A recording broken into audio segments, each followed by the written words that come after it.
సాయంకాలం ఉద్యోగం అయితే నేరుగా మందిరానికి వెళ్ళేవాడను. అది మీటింగ్ ఉంటే ఊడ్చి చేపలు వేసేవాడను, టాయిలెట్స్ క్లీన్ చేసేవాడను. అందుకే దేవుడు నన్ను ఉద్యోగంలో అత్యధికంగా ఆశీర్వదించినవాడు. నాకు యోగ్యత లేనప్పటికీ కూడా అది ఎట్లొచ్చినాయో నాకే అర్థం కాదు. ఉన్నతమైన స్థానానికి పోయినాను.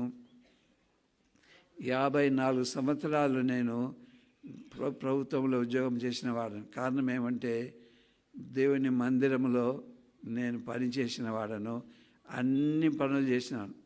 నేను అక్కడ పెద్దని కాదు, నేను వాక్యోపదేశకుని కాదు అక్కడ మొట్టమొదటిగా.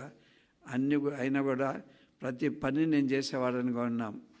దేవుని మందిరం గురించిన ఆసక్తి మనం భక్షించాలి. ప్రభువు యేసుక్రీస్తు అన్నాడు, ఆయన గురించి రాయబడింది కీర్తనలు 69వ అధ్యాయం 9వ వచనంలో, నీ ఇంటిని కూర్చున్న ఆసక్తి నన్ను భక్షించుచున్నది.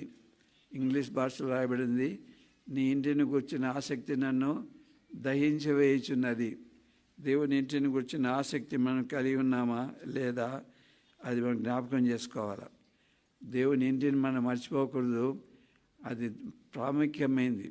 దేవుని ప్రేమిస్తున్నామంటే దేవుని వాక్యాన్ని ప్రేమిస్తాం. దేవుని ప్రేమిస్తున్నామంటే దేవుని ఇంటిని ప్రేమిస్తున్నాం. దానికి అన్నిటికంటే ప్రాముఖ్యమైన స్థానాన్ని దానికి ఇచ్చేవారముగా ఉన్నాం. దేవుని ప్రేమిస్తున్నామంటే రోమీయుల రాసిన పత్రిక 13వ అధ్యాయము 1వ వచనం.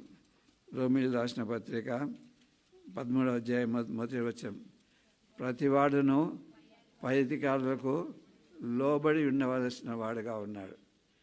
నేను నా అధికారికి నేను ఉద్యోగంలో అయినా సరే, దేవుని మందిరంలో అయినా సరే లోపడవలసిన వాడను.